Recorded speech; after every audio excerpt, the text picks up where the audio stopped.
didn't disappoint. You let 5 people die. Then you let Dent take your place. Even to a guy like me, that's cold. Where's Dent? Those mob fools want you gone so they can get back to the way things were.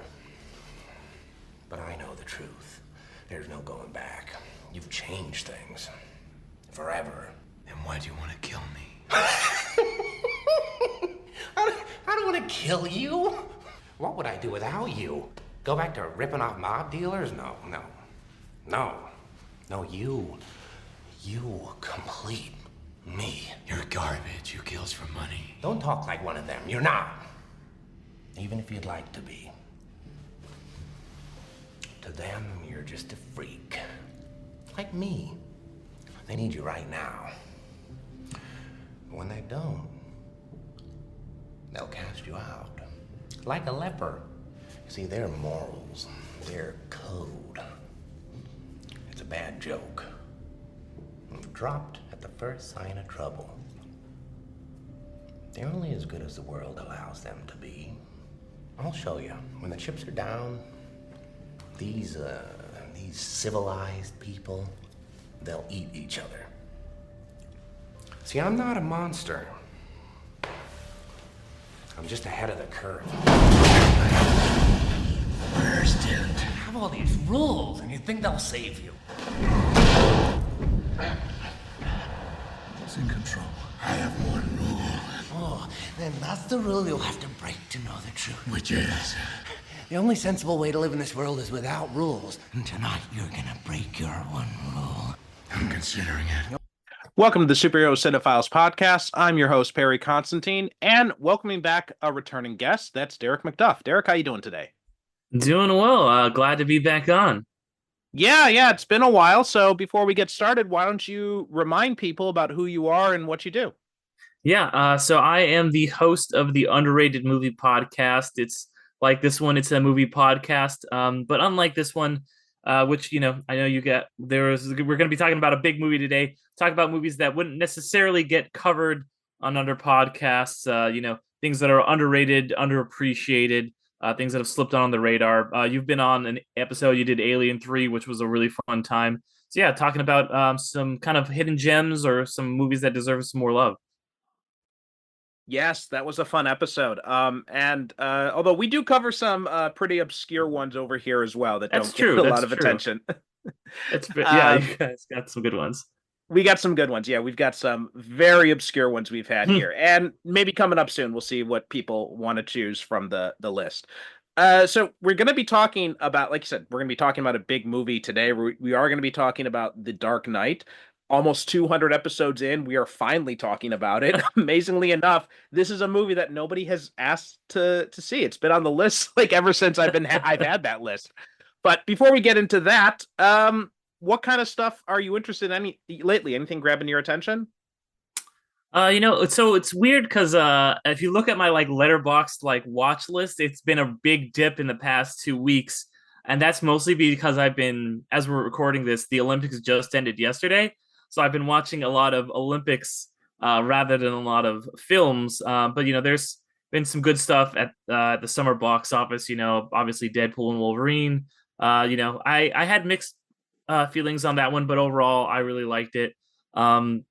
There's some horror stuff that I'm going to try and catch. I need to go see Trap soon.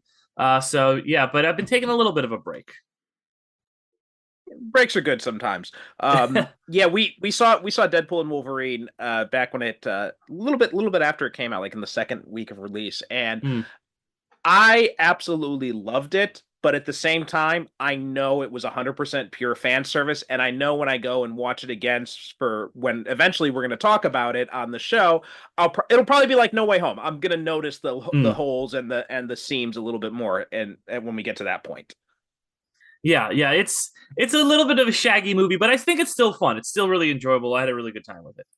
Yeah, well, what I compared it to, and in fact, we just recorded an episode with Anthony Desiato, and we talked a little bit about this and comparing it to The Flash, and it's what I wanted The Flash to be, right? It has all these fan servicey cameos, but they're done in a way that actually shows respect for those actors and the roles they played. Whereas Right. the Flash, outside of Michael Keaton and Ben Affleck, and even Ben Affleck's Batman didn't really get the fairest of shakes. Like it wasn't that. So I was surprised at how emotional I got during the end credits Fox movie send off.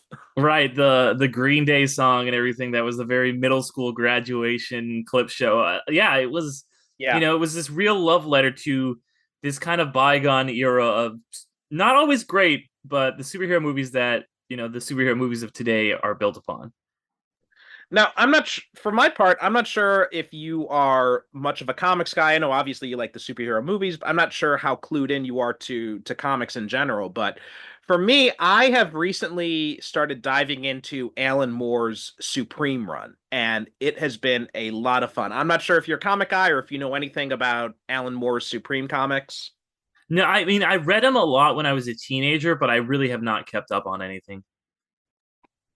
Okay, so Supreme was this Rob Liefeld creation back when he was working at Image, super 90s character, basically an angsty 90s violent version of Superman is Okay, what the whole very idea Rob was. Liefeld.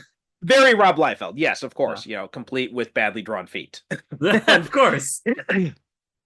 And around issue like 40 something, this was like after Liefeld had left Image and he started his own press and everything and all the drama with that.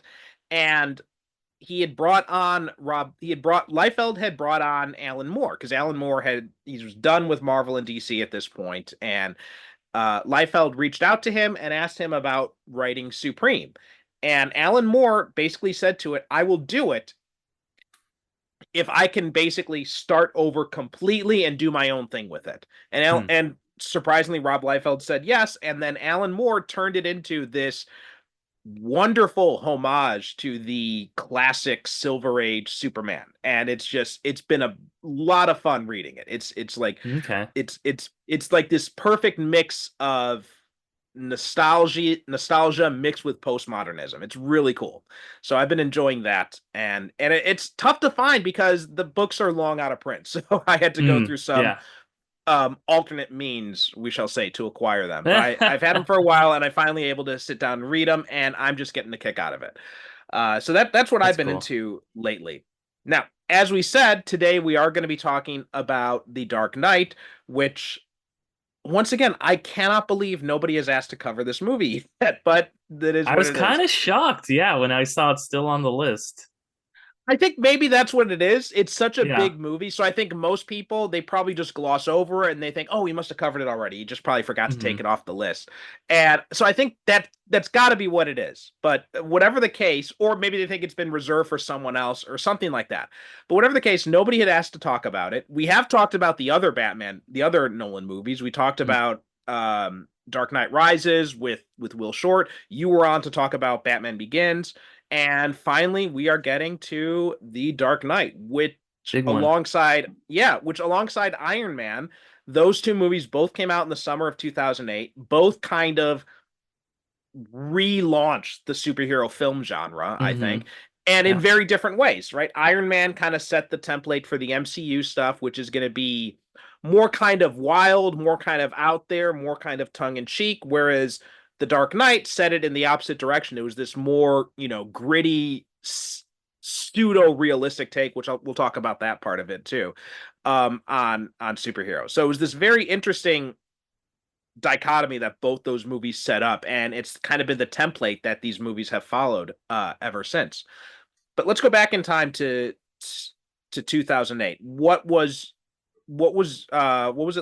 your memories of seeing this movie for the first time? Yeah, so I remember working at a movie theater when this came out, and just it being a movie that was just constantly packed. It was setting all kinds of records, I think, at the box office, and just cleaning up after it. Or my initial memories, and I remember going in. The first scene I ever saw from it was I walked in during the scene where it's like the courtroom or whatever, and Harvey Dent is like about to get assassinated, and he's like, "That's why you always buy American" or whatever. And so I had, I'd been a really really big fan of Batman Begins, And I liked Nolan. I'd seen The Prestige. I was a big fan of that. So I was really excited to see it. And it was one of the few movies that I had to wait more than a week to see because usually at the theater, I couldn't see the movie's opening weekend, but then, Monday or Tuesday, I could get a free ticket. But it was still selling out even on the Monday following the release. So I had to wait to go see this one. And by the time that I did, obviously I really enjoyed it. But as we might get to, and kind of the reason I was a little trepidatious to take in the first place, I didn't like it as much as I liked Batman Begins. Okay, that's interesting because I think this will be an interesting talk because this is a movie that everybody gushes over, and I did myself when I first Mm, saw it. And over the years, it's kind of lost its shine a little bit, I think, for me. yeah. I wouldn't say that I like it less than Batman Begins. I still think I like this I still think I like this better than Batman Begins, but I also don't think it's aged as well as a lot of other people think it has. So I think we're gonna have an interesting alternate view of this movie from what most people come at it with, which get your emails ready for the hate mail then, I Right. guess. Yeah. But for me, like, and before we get into my story, I can't remember. It's been a while since we did the Batman Begins episode. But what is your history with Batman as a character? So, I grew up right in at the right exact age to be exposed to Batman through the animated series. So, I grew up watching that. So Batman was always I was more of a Marvel kid, and so when it came to like TV shows and movies and stuff like that, I was very into like Spider-Man and the X-Men and stuff like that. I didn't really love DC except for Batman. And I loved Batman, so I had all of the. I also since it was that time I was born just a couple months away from the release of the first Burton Batman, so I grew up with the Burton slash Schumacher series, and by the time Begins comes out, I'm 15, so I'm really old enough to appreciate what makes a good movie and what makes a bad movie. I knew that Begins had some good stuff in it, and I was like, okay, maybe Batman and Robin, which I liked when I was 7, is not that great. And so, by the time this movie comes out, I'm, freshman in college or something, and I'm really starting to have a actual appreciation for, cinema and all the things that Nolan was doing that are, referencing Heat or whatever. So, my Batman has always been a really important character for me. These movies don't have my favorite Batman character, which is Nightwing slash Robin slash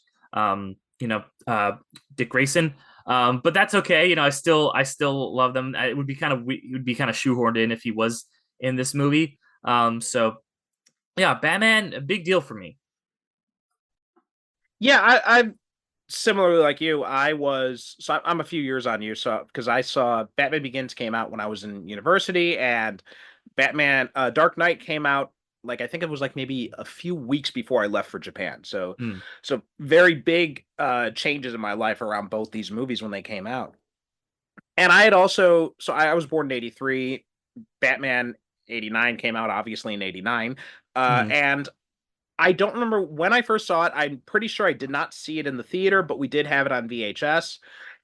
And that along with Superman the movie and reruns of Batman 66, what they used to show on my local Fox affiliate channel back when I was a kid.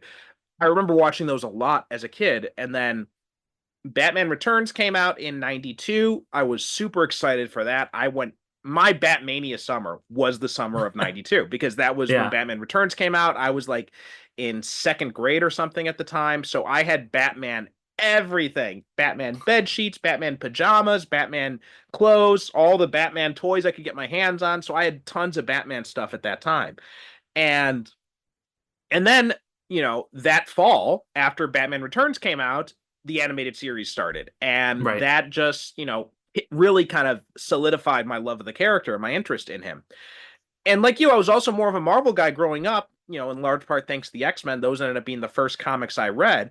But I would always gravitate towards Batman stuff here and there, like not so much Hmm. following it, month to month like I would with X-Men or Avengers when I got into those, but I would get like lots of Batman, different trade paperbacks and that sort of thing. So that was kind of my introduction to the character. And when it came to this movie, a friend of mine like my parents were actually out of town when this movie came out. So I had the house to myself and a friend of mine. We decided we were going to have a binge marathon of these Hmm. movies. So we got from Batman the movie 66 all the way up through Batman Begins. We got them all and we ordered some pizza. We had bought tickets for the or like the midnight showing or whatever it was of The Okay, Dark yeah, Knight. And so we did this whole marathon of all the movies, and yeah. then we went to Nice. see The Dark Knight at Yeah, yeah. midnight. And it was, I don't know how I did that. I don't have the energy to do that anything like that anymore. But back then I was like 24, so it was a lot easier to do. And even though we were going on like very little sleep, I was completely riveted when I saw it. When I got to Japan, it had just come out in the theaters like the same week I arrived in Japan, so it was like the first movie I saw in Japan as well. I downloaded a bootleg of it so I could watch it until it Hmm. came out on DVD. And then when it came out on DVD, I like special ordered it international delivery from Amazon because this was before really streaming. Right. So so I was super excited for this movie and I love Batman Begins and this one amazed me even more. Um, like a lot of people, I think I was a little put off at first by the first images of Heath Ledger's Joker with the Hmm. makeup because it's not, what I think of as Joker. But I remember the first teaser trailer and it was just an audio trailer. It was the audio of Bruce and Alfred talking about, some men just want to watch the world burn. Hmm. And then it ended with Ledger saying with the same message he had at the end of that videotape where he says, people will die tonight or I'm a man of my word, and then they'll laugh. And I'm like, okay, this sounds interesting. So I was really curious of that. And then the first trailers came out and we saw Ledger in the full look. And I'm like, okay, this isn't what I expected for the makeup, but I'm really kind of digging it anyway. And Hmm. I'm like, and I justified to myself like, well, this is a much more grounded take, so it kind of makes sense. And then when I saw it, I was completely blown away, like the rest of the world, by Ledger's performance. He, sold me from the first moment he appeared on screen. Yeah, yeah. He's incredible. He's, what everybody always talks about for this movie, and with good reason. He really brings something to this character, and he's like obviously an iconic character that has been played by a number of great actors over the years, but nobody's really played him like this before. But I think that everybody in this is really good. Obviously Christian Bale, doing his thing. He's kind of, I always think the middle trilogies or the middle chapters in trilogies are always very interesting. It's usually when the hero is kind of at their lowest point, and it does something that a lot of movies would not do, which is it has the love interest from the first one. She's recast, but she's still the same character, and it just kills her off.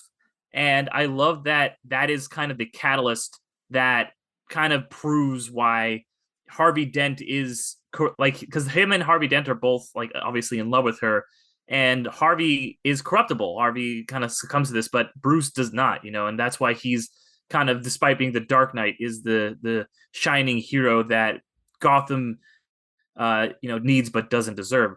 So Aaron Eckhart obviously also really, really great in this. I think he doesn't get talked about because of the Heath Ledger of it all, but I think that the arc that his character goes on from kind of charismatic golden boy to just like this really frightening, disturbing, portrayal of Two-Face there at the end, when he's like threatening Jim Gordon and everything. Obviously, Gary Oldman in this, so good. So all around, I think this is just a really spectacular acting movie. You've even got like Eric Roberts in there in a smaller role. So I think the acting in this is pretty great.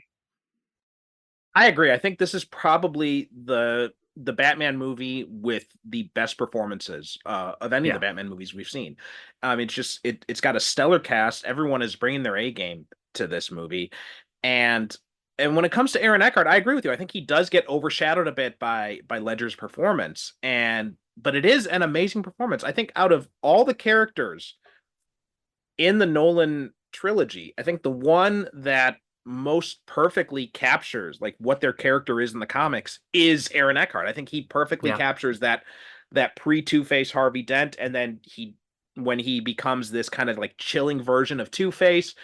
that's also very well done, and he's able to, perfect seamlessly switch between the two, and in a way that makes logical sense, and you can understand why he has become that way. It doesn't feel jarring at all. If there's Mhm. one criticism I have of Eckhart's performance, it's that I think he should have gotten the Two-Face movie all to himself instead of just being like shoehorned into the end here, because it does feel like we missed out on something magical to have him headlining a third Batman movie as the main villain. Right, because I feel like there is like an alternate universe where maybe that happened. I think that Nolan intentionally left the door open because I think that if you when like it kind of cuts away for a second, you don't see his body there anymore. Like he's kind of disappeared. And I think Nolan was leaving the door open for like maybe we're gonna have him come back in the next one.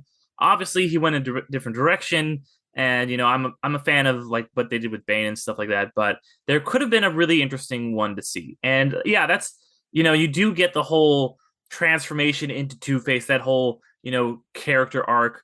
But yeah, you do sacrifice because he is legitimately great and that last, 15, 20 minutes or whatever, and you kind of want some more. But the reason part of that reason he is so good is because you've seen him, in that other Harvey Dent pre Two-Face role, whereas somebody like Tommy Lee Jones just shows up and there's like one scene like flashback where he gets splashed with acid and you're like, and he's crazy now, and it's like it doesn't really work the way that this one works.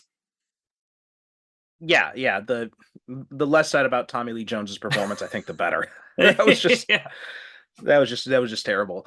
Um, and also, it's sad we never got to see Billy D. Williams and do his Yeah. thing, is that because he was cast with the promise in his Mhm. contract that he would get to play Two-Face in a future movie, and then when Schumacher wanted to go in a different direction, they had to buy out his contract for that. And I think Marlon Wayans had done a talk show. This was like maybe like 5 or 10 years ago, Mhm. and he was talking about how him and Billy D. Williams are still getting paychecks from Warner Brothers for not being in Batman movies because That's funny. he was originally Marlon Wayans was originally cast as to play Robin in Batman Returns. Mhm.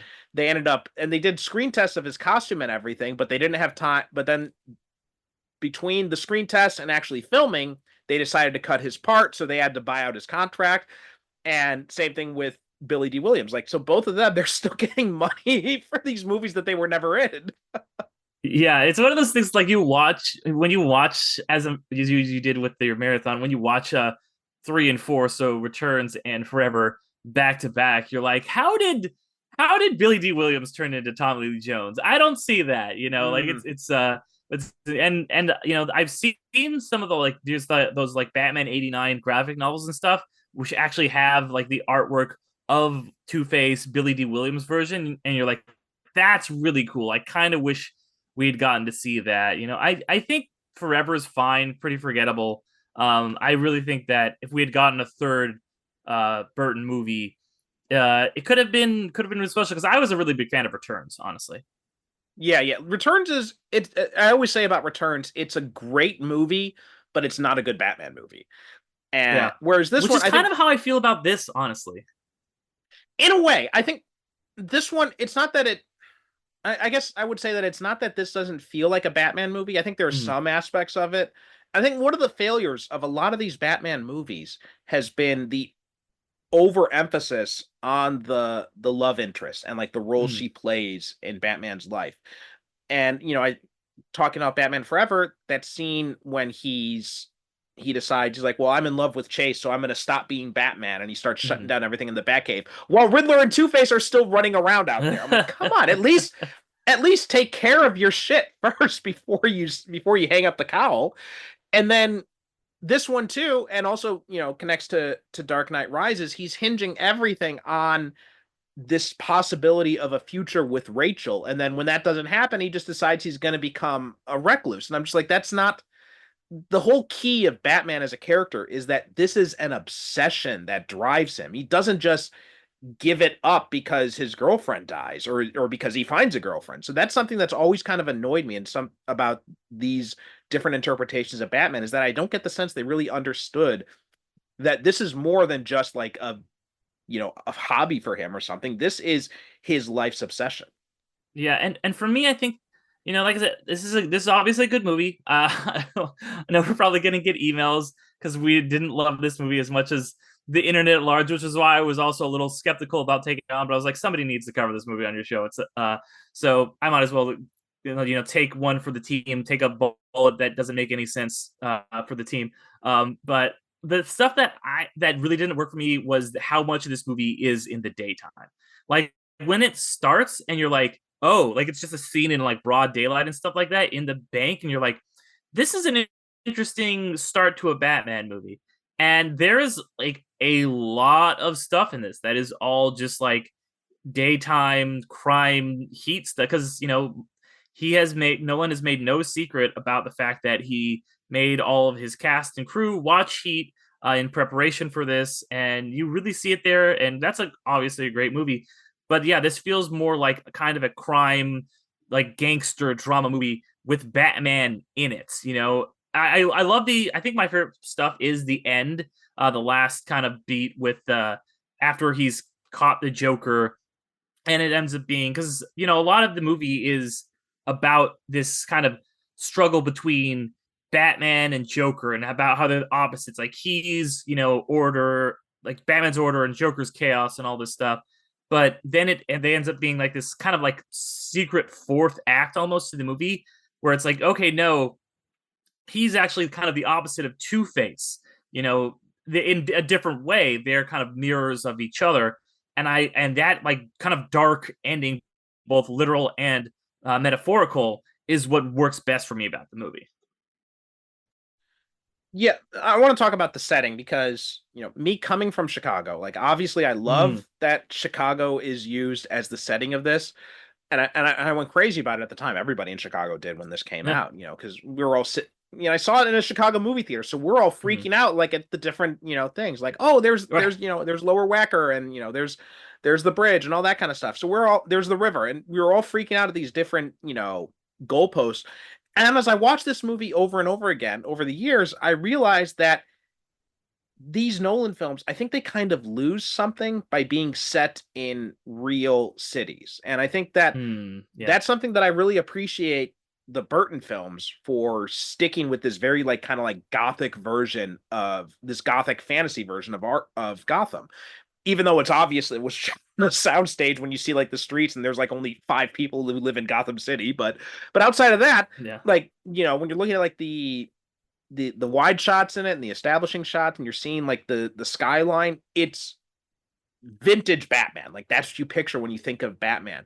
When I see like him in Chicago, it just feels like this is Batman in Chicago. This isn't Batman in Gotham City. So that's kind of something that I feel like, and I'm gonna cite something that the my late co-host Derek Ferguson said, is that in trying to make to this grounded, realistic version of Batman, Christopher Nolan kind of proved that Batman doesn't work in the real world.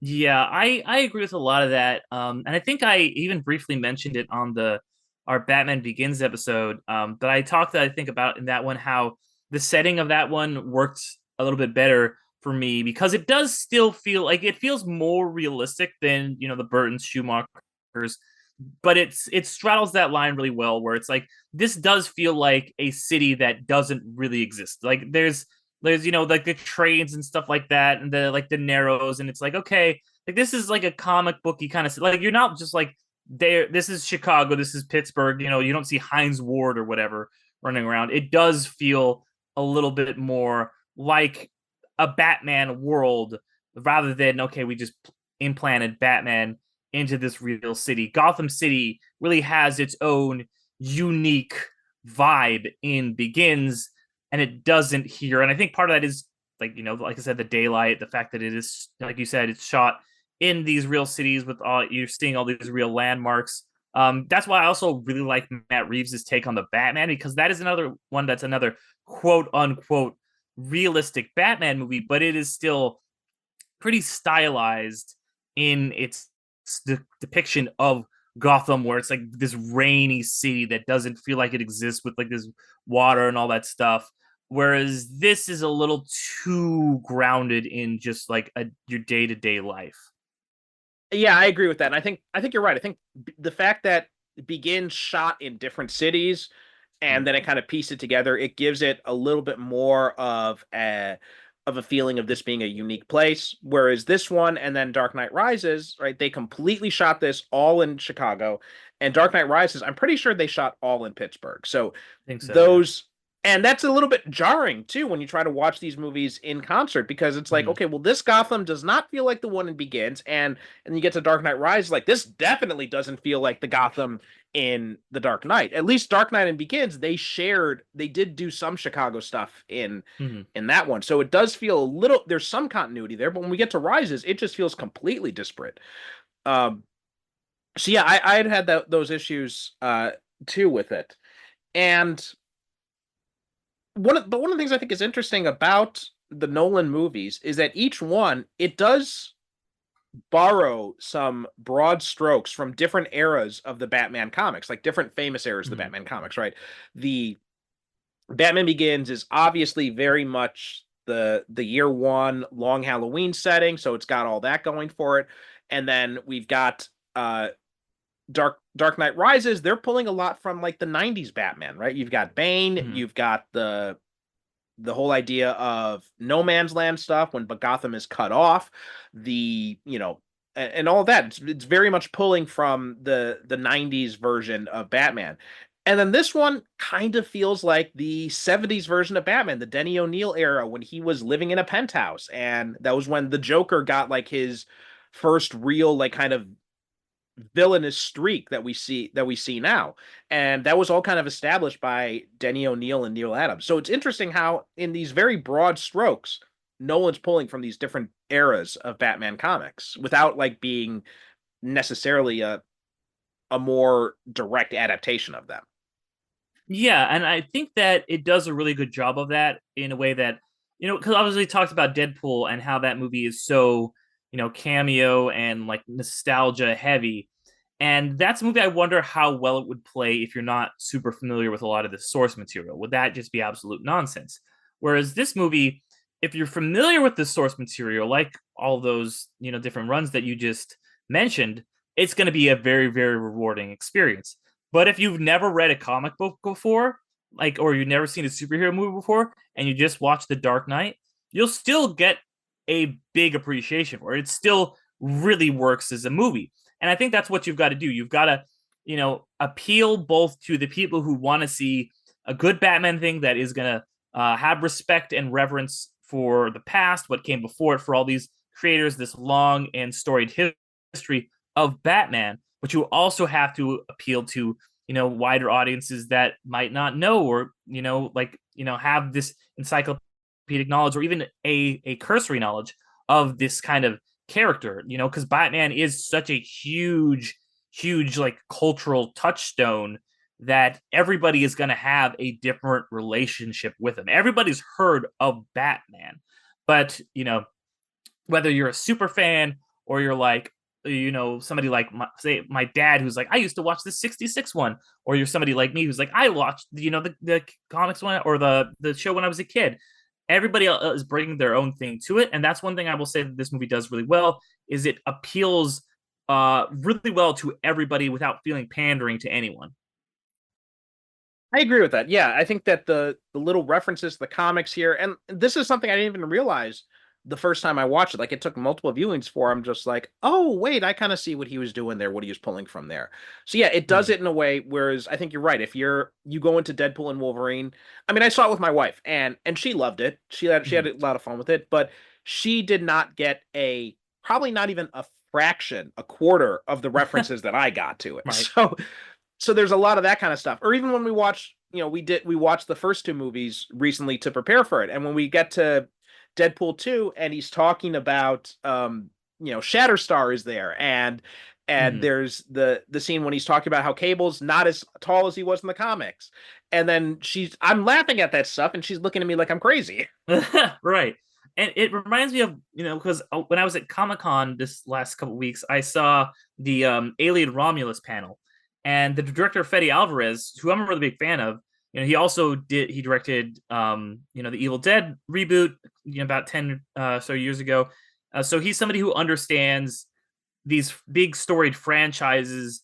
And what he said is, because there's like people are like, oh yeah, there's all these things in Alien Romulus that are, that are familiar to you if you've seen Alien or Aliens. But he's like, so they're the quote unquote the memberries, as popularized by South Park.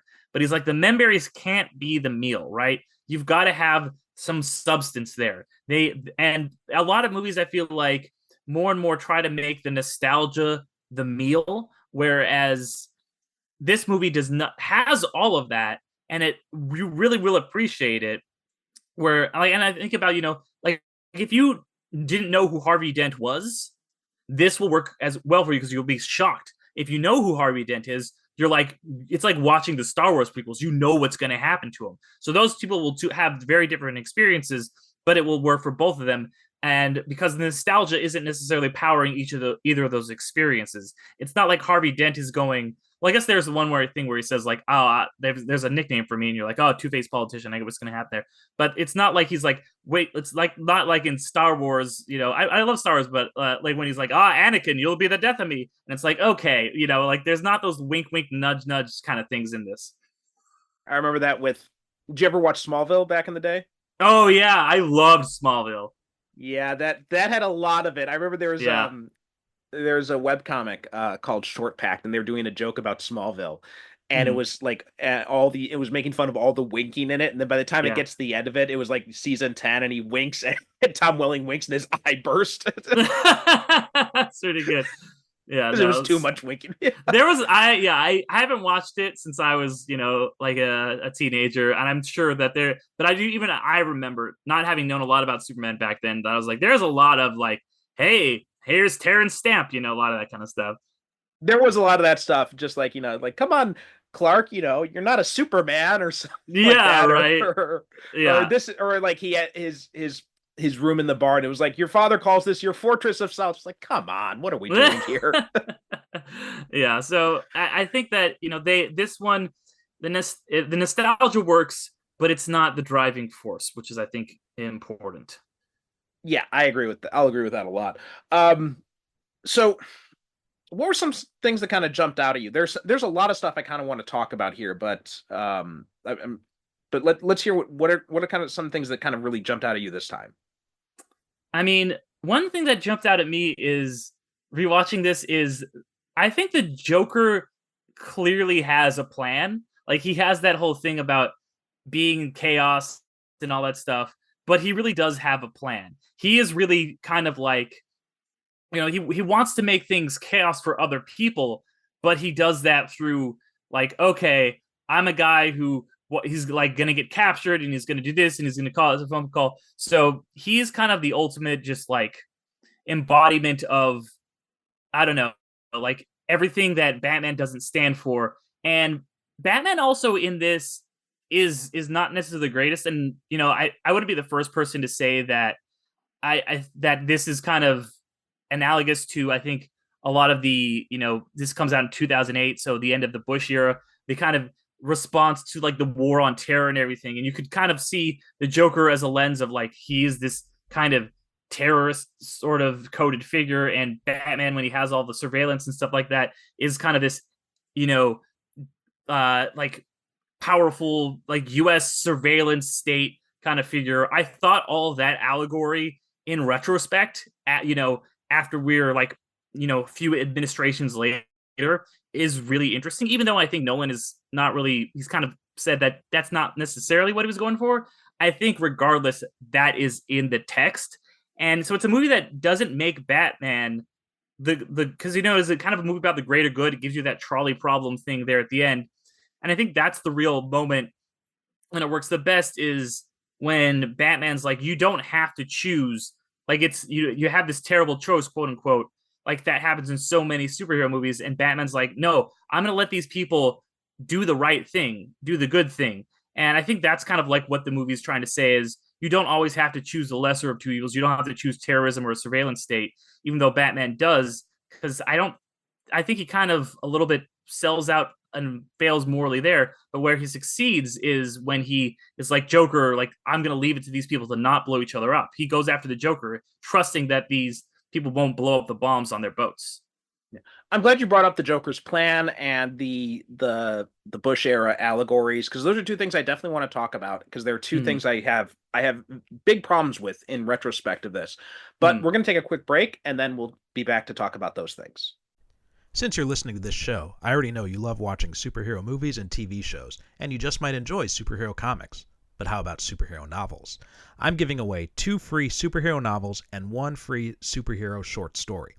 Visit percivalconstantine.com/SCP to get access to Vanguard, Heroes Forged, the first novel in my own Avengers and X-Men inspired superhero novel series, and Ronin Born, my cyberpunk superhero novel set in a futuristic Japan. I'm also throwing in Fire and Lightning, a free prequel story to my new Power Rangers inspired superhero series Omega Knights. So visit percivalconstantine.com/SCP, those are just the letters SCP, to get started, or click on the link in the show notes. And now, on with the show. And we're back. All right, now, the break, we were talking a little bit about, you were talking about the 9/11 allegories and all that. And one of the things that drove me nuts at the time is all the conservative leaning articles that came out about after this movie came out and saying like, oh, this movie, it justifies the Bush administration and all this. Yeah. And one of the things that drives me nuts is you look at the movie and, okay, I guess you could kind of see that in some ways, but in another way, you watch this movie and Batman does all this stuff, right? Mhm. He crosses this line into this surveillance state, but the result is he becomes a pariah, Yeah. right? He loses everything. And so I think that, like, I think that people are missing the point. It's like, well, it's like when, I remember a friend of mine, he would always talk about these rappers who were praising Scarface, and they're saying like, oh, he came from nothing and then he got everything. And my buddy was always like, he fucking dies at the end. What? It's like, Right. yeah, and it's kind of the same thing here. It's like, yeah, okay, he does the surveillance state stuff, but it doesn't work out for him. He Mhm. stops the Joker, but he becomes a pariah. He loses everything. So Yeah. this isn't really, uh, this isn't something that works out for him in the end. Yeah, and I think that's something that comes up a lot with these crime, in crime movies. Obviously, here it's the quote unquote like the good guy. But in so many like people always give Scorsese gruff because they're like, oh yeah, you're glamorizing this lifestyle. But it's like you watch Goodfellas, you watch like the end of the Departed, you watch the end of these movies. What happens to all these guys who are living this quote unquote glamorous lifestyle? They things do not work out well for them. And I think that, like you said, very well put, that this is not justifying the surveillance state, the whole Bush era politics of, the quote unquote war on terror and all that stuff. And I think that's something he kind of doubles down on in the next movie, where he's like, oh yeah, this lie that we ended the whole movie with, how this whole piece is built on just lies. It's been rotting Gotham for the past 8 years. And all these characters who like Gordon and Batman, the people who did it, have to live with this, and how that is a really bad thing. Like he makes, like, it feels like something where a lot of the reason why that's what that movie is about is because people miss the point on the end of this one. Yeah, and I feel like Nolan kind of dropped the ball a little bit on that, because I don't Mm, think that he really I think he was trying to do way too much in The Dark Knight Rises, but mm. I went into my whole thing about that, way back when we talked about it with Will. So please go back and listen to that episode. I went off on a few things in that movie. But and then going back to the Joker's plan, and this is Mm. something too that drives me nuts, because I was part of the camp and I was defending this movie at the time, and I'm just like, well, yeah, he doesn't have a plan. It's just random chaos. But then you go back and you look through this, and I this is what drives me nuts about Nolan. I think he kind of focuses too much on some of the themes he's trying to explore, Hmm. that he kind of loses focus of the nuts and bolts plot details of it. Like it's not as egregious as in Dark Knight Rises, where there are plot holes big enough to drive a truck through, but there are some things here where I'm just like for example, the whole thing about Gordon faking his own death. Yeah. That makes no sense.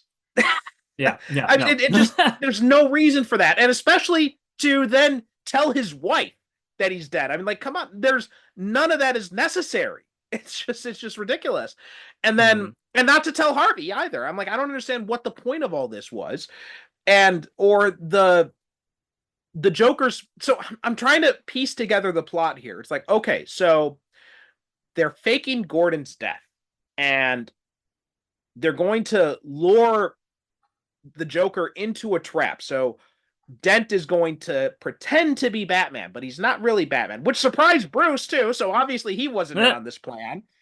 And then when they're escorting Dent, the whole plan is they know the Joker's going to attack, and then they know they're going to catch the Joker that way. But the Joker's plan is to get caught and then end up at just and like with the the freaking cables and everything. Like, how did they know all this stuff was going to happen? None of this stuff makes any sense. Yeah, it's one of those movies where if you like watch it beat by beat in the moment, it never really takes you out of it. But if you stop and think about the plot, you're like, the Joker's plan is absolute nonsense and it's predicated on like all of these things happening exactly right, like him being like in the same holding area as the guy with the self. Like all these things have to line up exactly perfectly for the Joker. Like I really don't like that trope of he wanted to get caught the whole time. I think it's very overplayed and just kind of annoying. And also I think one of my least favorite scenes in any superhero movie, because it just makes absolutely no sense, is the whole magic bullet thing. It's like, and if you can explain to me, like, go for it. But like, it just is like, he's got like somehow he has the slab and then he shoots different bullets into that and then reconstructs those bullets and pulls a fingerprint off of them. And it doesn't make any sense. Like it's absolute. And that's indicative of a lot of the plot of this movie. Like you said, Nolan's a guy who, like, a lot of the times the plot is just kind of like whatever, but at least, if you like break down something like Interstellar or something, you can like follow it, the plot. It is convoluted, but at least it makes sense. Whereas here, I'm like, what is even happening? Like, this doesn't really, it's a little too, it's like an Ouroboros just goes and eats itself around, and it's just kind of nonsense. I'm glad you brought up the bullet thing because, when we did our Justin DeVoe I had on to talk about the ranking the DCEU movies, and we had just kind of like chatted a little bit about The Dark Knight, and he brought that up too, and I'm just like, okay, for the life of me, I've seen this movie like 20 times. I have no goddamn fucking clue what Bruce is doing in that scene. Yeah. It's like, and especially, or what even the point is, because the fingerprint doesn't lead to anything. It's nonsense. It's just... Yeah, so the Joker would also have to know that he would somehow magically get this fingerprint and then go on there and see, like, it's all insane. It's all insane. Yeah. I have no idea what they were thinking with that scene. It's just, especially because, it's this high caliber, gun that's firing these different caliber bullets into the same brick, I guess. And I guess that the way it shatters is supposed to be identical to the way. And how does that get you a fingerprint? I don't know. I have no idea. I guess like they analyzing the fragments or whatever. But again, like you said, the Joker would have to know that Batman's going to be able to do that. Yeah, it's absolutely insane. I mean, the only way this makes sense is if the Joker and Batman are split personalities of the same guy. That's the only way that any of this makes sense, because otherwise it's just complete. It's just you're throwing this stuff out there, and I think this was a similar problem I had with No Way Home, where I love No Way Home when I'm watching it, but if I stop and I think about the plot and the whole idea of restoring these supervillains before you send them back, it's like, they're gonna fucking die anyway. As soon as you send them back, they're gonna die. So it's like, why are you wasting your time with all it? It doesn't make any sense when you try and sit down and think about it. And it's the same thing with this movie, like the whole chase scene and everything. It looks amazing, right? That chase scene is one of the best chase scenes I've ever seen, but it makes no sense. It just, like, everything leading up to it just is complete nonsense. None of it makes a lick of sense, and it drives me nuts when I sit down and think about it. Yeah, it really is a movie where you can just tie your brain in knots trying to make it make sense.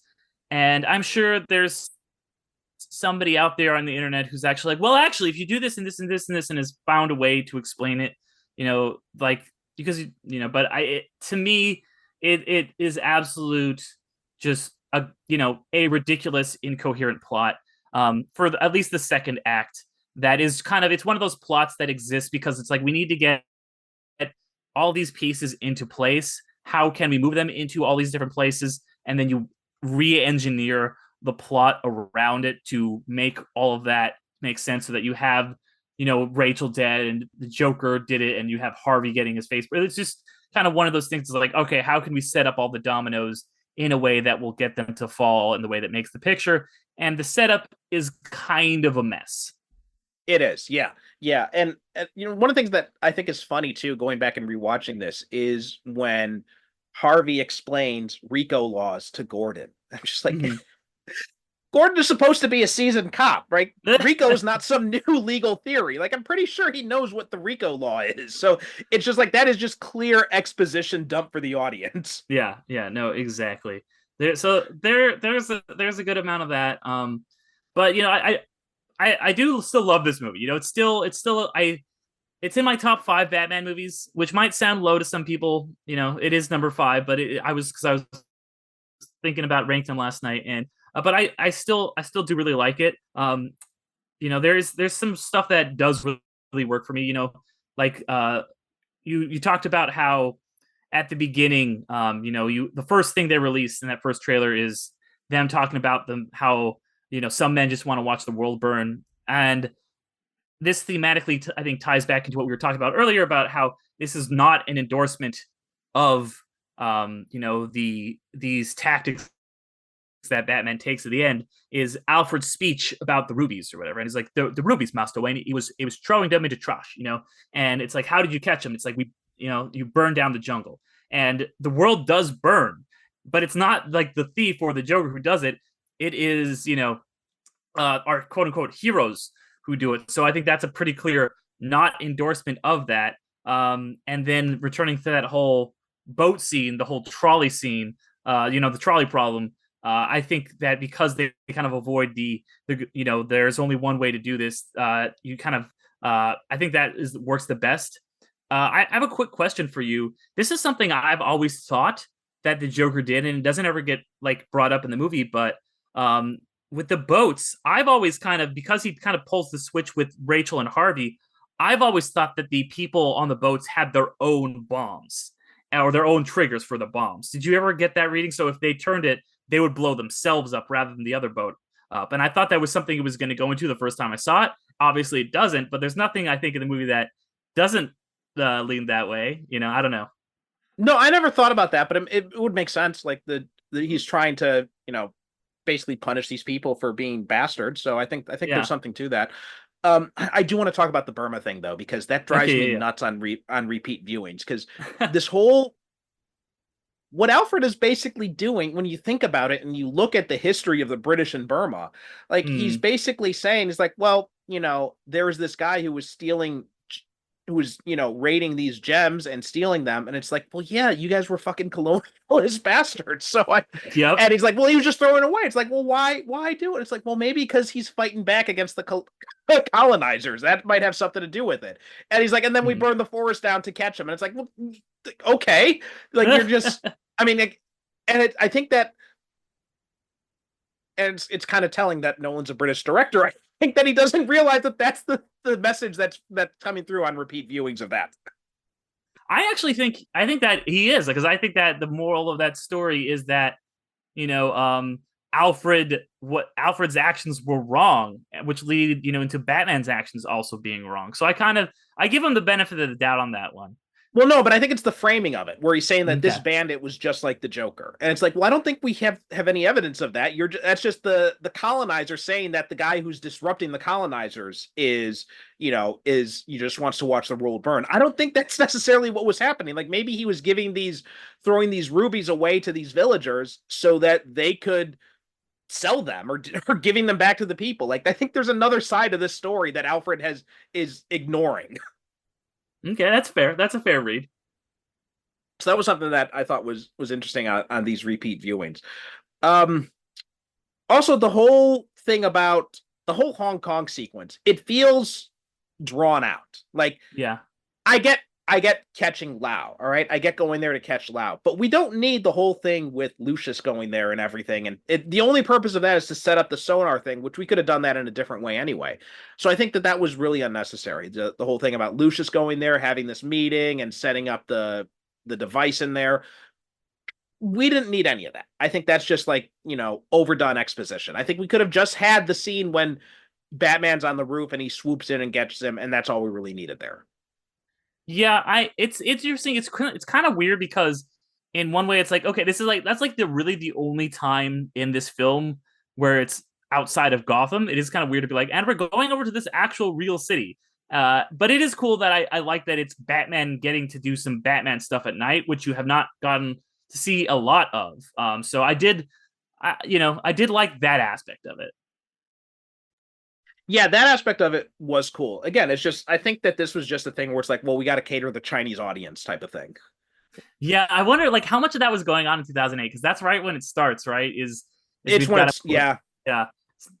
So I wonder, but Nolan also seems like a guy who's not going to do that. Like he's not going to kowtow to the director or the studios being like, well, you got to put in a China scene, So I'm curious about how much of that was just in the script already, and if there was any studio interference with that. I think there probably was, because I think we have to remember that when this movie hit it big is really when Nolan's star kind of skyrocketed, right? Because Batman Begins did well, but I don't think anybody expected The Dark Knight to do as well as it did. And after it did, this basically WB just let Nolan do whatever he wanted after this movie. So I think with this movie, he still had some studio notes and stuff like that. So that's probably why they had this Hong Kong sequence in there. But after this, I think you're right. I don't think he would have to kowtow to the studios anymore after this part. But I think this is a point in his career where he still has to be somewhat accountable to the studios.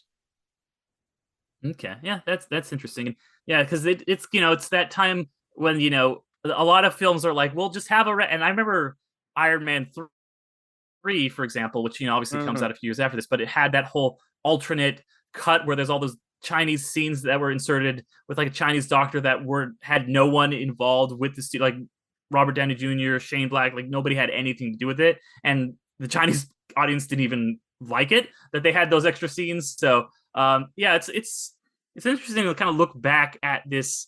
This is almost like the mid-era of superhero movies. Like you said, this and in the same year, Iron Man kind of kick off like the modern era of superhero movies, but it's just the beginning of it. It's definitely not, what we have today with like the modern MCU with, superheroes movies becoming so ubiquitous, because you have the early ones, you have your X-Men's and your Blades and all that stuff and that come before this. But this is really the turning point. Yeah, this is the point when I think everyone starts taking superhero movies a little bit more seriously. Like, because, the X-Men, the Spider-Man movies, they were good, but I don't think they really lit, other than, I think Spider-Man 2 is probably the exception to that. But for the most part, I don't think they really lit the world on fire in the same way that the 1-2 punch of Iron Man and The Dark Knight did.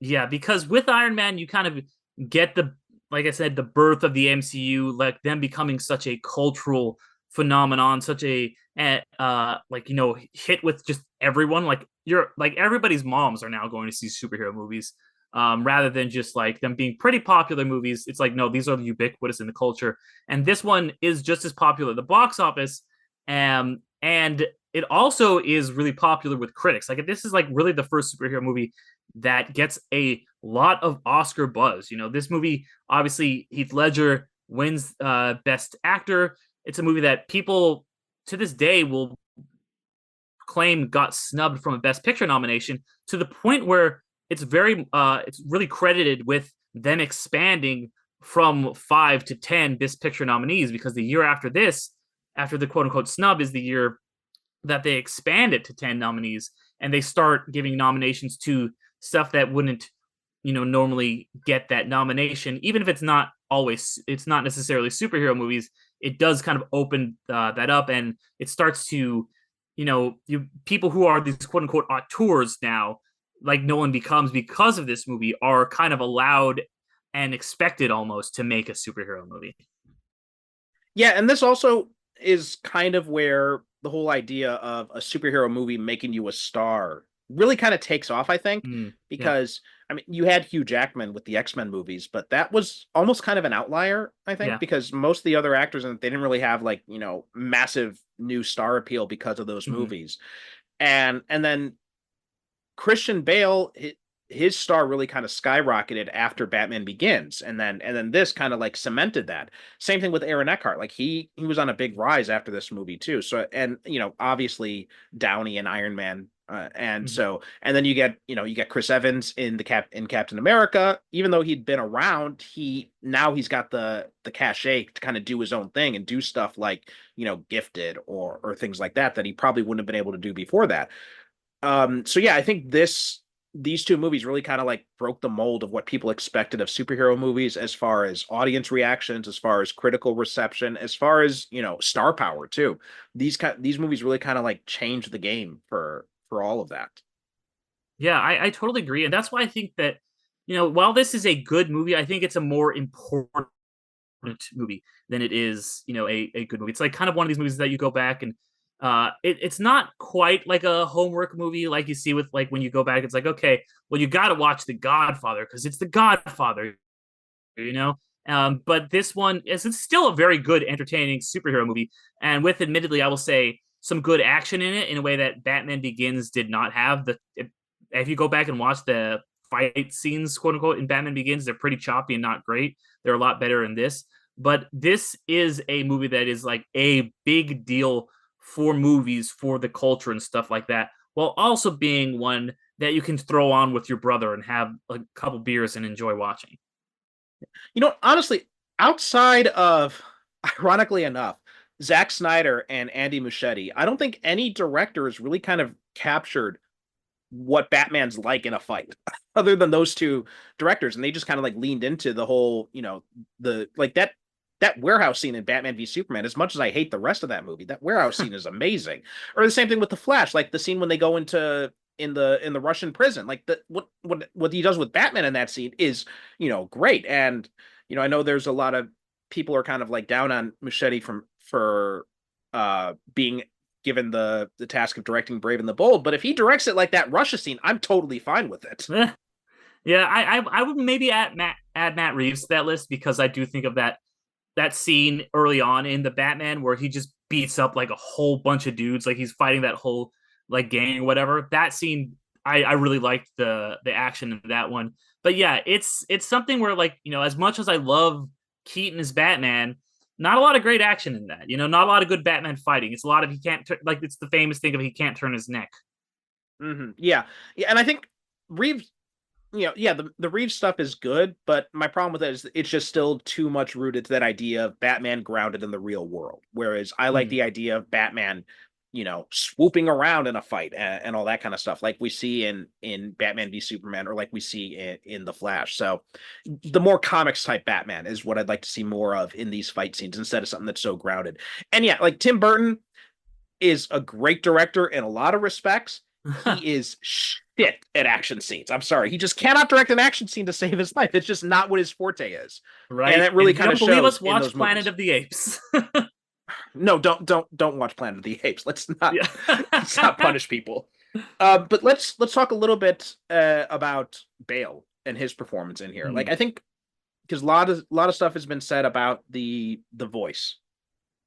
And this is one of those things where I don't think they had really had the forethought about what was going to happen in the mhm. future when they were making Batman Begins, because when they established that voice in Batman Begins, it was pretty clear that they did not expect Batman to have a lot of dialogue in those scenes. So it's like in these short bursts, that voice is fine.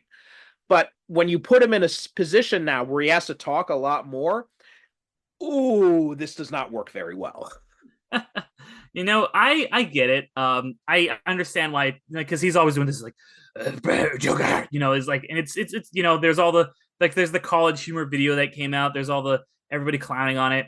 I get it. It doesn't take me out of it as much as it took a lot of people out of it. I actually disliked the robot voice that the Batfleck has a lot more. I kind of found that really annoying because at least like I don't know, Bale's so method that it almost feels like he's making his Batman Batman method. And so that might be like kind of too meta of a thing for me, but it like works. Like, yeah, this guy would be like doing this weird, crazy voice because it's like when you see Tom Hardy and he's talking in real life, who ironically, of course, would be in the next Batman movie, and Tom Hardy's got a different weird voice in all his movies. And he'll talk about like, yeah, I worked for months to try and get like the Max voice right. And Max, like, how would this guy sound? And you actually see Bale or Bruce go through that whole method process of trying to find like the voice in the first Batman movie. It's just like, where are the other drugs going? He's got his whole like thing. So I don't hate it, but I understand why it bugs a lot of people. Yeah, I defended it like a lot of stuff in this movie when it first came out, and then over time, when I kind of realized, I'm like, oh, okay, yeah, I was kind of wrong to defend this kind of stuff. And I think the best thing about, I don't know how much of this is Nolan and how much of this is the actors, because we get Bale in these movies, and then we get Hardy's Bane in The Dark Knight Rises, and I'm just like, is this just a thing? Is Nolan asking them to do these weird voices? Because I mean, because the Bane voice is bizarre in Dark Knight Rises, and it's not like Hardy can't do good voices. Like we covered Venom a few episodes ago, and the voice he does for Venom is amazing. Or like you said in Mad Max, like the voice he does there, it's great. But the choice he made for Bane just feels very off, and I wonder how much of this is Nolan thinking, having like and Nolan's got this bizarre relationship with audio to begin with. So That's I fair. Yeah, so I don't know what it is about it. I mean, I will say though that one of the best things about the Bane voice in Dark Knight Rises is that we get the perfect parody of it on Harley Quinn. Yeah, I think it's a kind of a combination of both, right? And I know that it's not from this movie, but I'll still talk about it. I think with the Bane thing, it's like I know that's something that Hardy does in every movie he comes to, is like, what is this guy going to sound like? And he spends months workshopping and creating the voice. So I think he did that. But then, like you said, Nolan also has this very weird relationship when it comes to audio and stuff like that. And specifically his decision to put the Bane audio like up front in like it's the most prominent thing you hear over like other dialogue and sound effects and everything else. And like it's interesting, you go back and like watch that first like 10 minutes or whatever they showed of that movie, and then you watch what eventually like the voice eventually became. It's different. It's not the same voice. So I think it's something where like Hardy had a certain idea about what he wanted it to be, and he and Nolan was like, all right, well, I'm gonna tweak this and make it sound kind of different in post. So I think it's column A and column B. Yeah. And you mentioned the Affleck voice. I actually kind of like the Affleck voice that they did there. I think maybe it was probably a little bit too robotic. I think they should have done more like they did on Arrow with the way they altered Oliver Queen's voice in that. I think that came off really well. I think it's a little bit too mechanical in the Snyder films. I agree, but I thought the idea was a good idea, and I remember Kevin Smith actually, I don't know if he's the reason why they did this, but I remember him on his podcast talking about before that this is what they should do. Is they say that he has some sort of voice modulator, and then after that you can put whatever voice you want in there. So I think that the idea was solid, to have some sort of like voice modulation system, because what we get here, it is tough to take seriously sometimes. Yeah, it does a little bit take you out of it. But on the same vein, like Ledger's also doing a voice, and like it's to the point where between his makeup and like the voice that he's doing, he is essentially unrecognizable. Like watching it, like I know intellectually that is Heath Ledger, but I can't see him or hear him. I'm like, this is somebody else. And so it's one of those things where it's like, okay, you're making choices. Maybe Nolan edged you to like, hey, like make this interesting choice. And I think some people's processes worked a little bit better than others. And that's part of the reason why the Joker is so iconic, is because that voice, that character it flows so seamlessly into everything else that you were seeing with him, with his whole questionable backstory. And that is something I want to talk about too, is how the Joker brings up all these different possible backstories for himself. And you never really know like what's true and what's not. And, like his whole thing about, there's that theory that he's a soldier and that's why he brings up the soldier thing. And that once again probably ties into this whole the themes about war on terror and stuff like that. So I think that's all really interesting because all the tactics he's using are very almost U.S. military. So like all like his backstory about like where he talks about like all like the soldiers get blown up, and everybody thinks it's fine. It's like, okay, that might have happened to him, might have happened to his friends. So I really was interested with how vague they kept it, and that's something I love about the Joker is, there's all these different interpretations to the Joker. There's not one real like, okay, well, here's the Joker's backstory. I know there's like the Red Hood and stuff like that, but you can always kind of like, he's not somebody like the Green Goblin or Doctor Octopus, where it's like, yeah, he's this person, or even Harvey Dent, where it's like he's this person, he had this relationship with Batman. It's like, no, the Joker could be anything. He could be anyone, which makes him so much scary. No, I agree with that. I think you're absolutely right with that. And going to the voice Ledger uses, I'm not sure exactly if he had studied what Mark Hamill did in the animated series, but I kind of feel like he did to some extent, because he does do some similar things that Hamill does, where he switches between this kind of like high pitch, like almost cutesy kind of voice, and then where he does this much more, darker, serious voice in certain points, and he switches back and forth between them. And I kind of feel like he got that from Hamill to some extent, because I mean, as much as I love Jack Nicholson in the '89 movie, he's basically doing Jack Nicholson. He's not doing anything really unique with his performance there. Yeah, for me, and his character is even named Jack in that movie. So it's kind of like he's just being Jack Nicholson. Nicholson's one of those actors like a Clooney or something, where he's always great, but he's always just kind of himself. But for me, Hamill is my Joker. Hamill is my favorite Joker. He always will be my favorite Joker. He's just so iconic.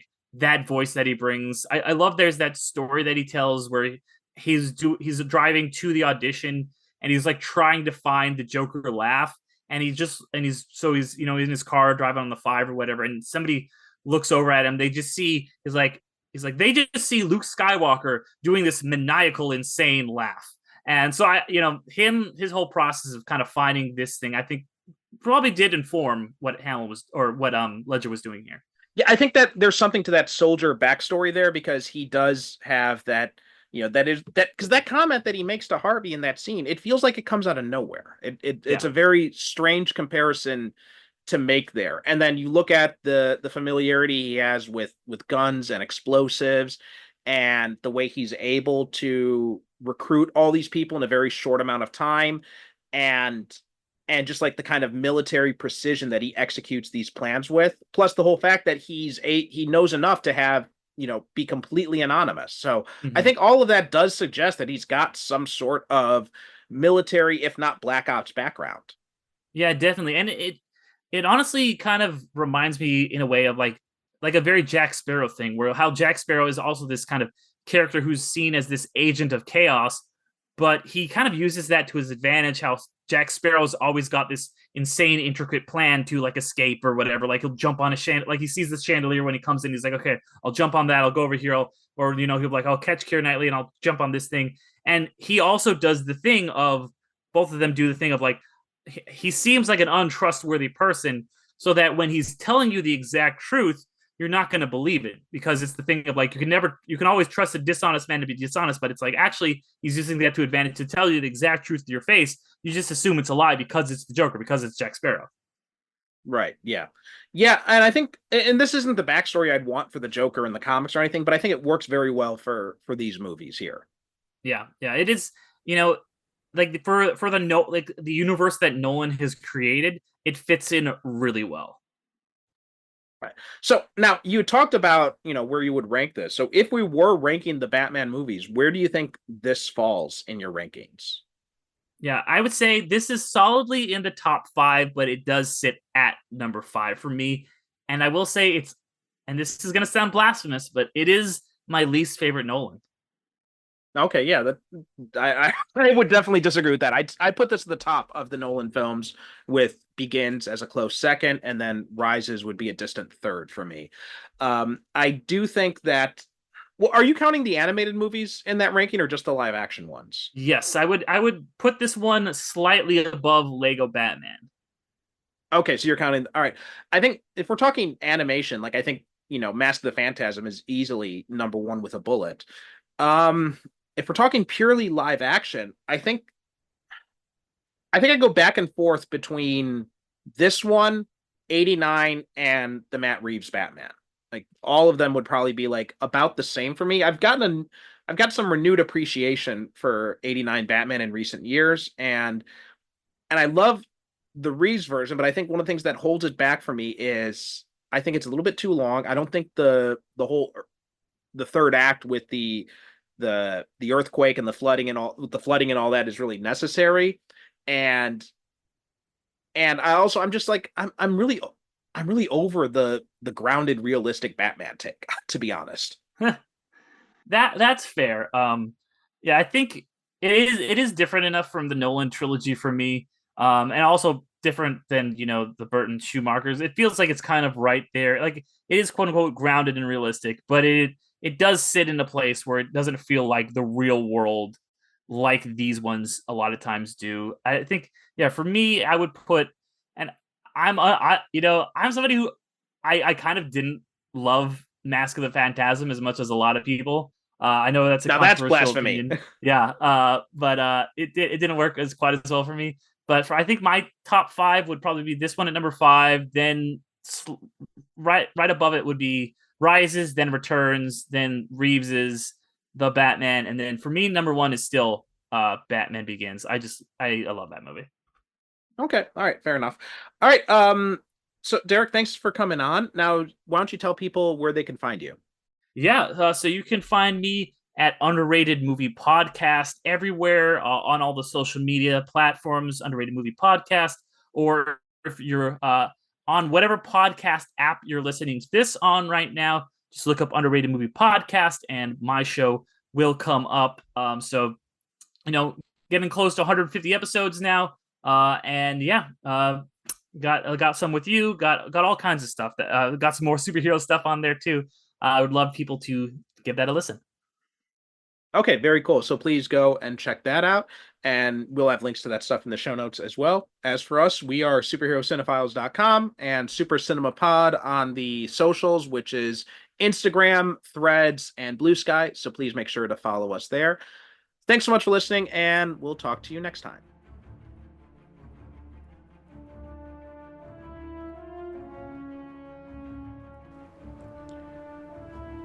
Thanks for listening to the Superhero Cinephiles podcast. Superhero Cinephiles is produced by me, Percival Constantine. The show is created by myself and the late great Derek Ferguson, our host emeritus. Visit us on the web at superherocinephiles.com to listen to past episodes or find out how you can be a guest yourself. Support the show by visiting our advertiser links or click the Buy Me a Coffee link on the website to make a one-time donation. We are Super Cinema Pod on both Instagram and Blue Sky, so please be sure to follow us. We'd also appreciate if you could rate and review the show on Apple Podcasts and share us with your friends.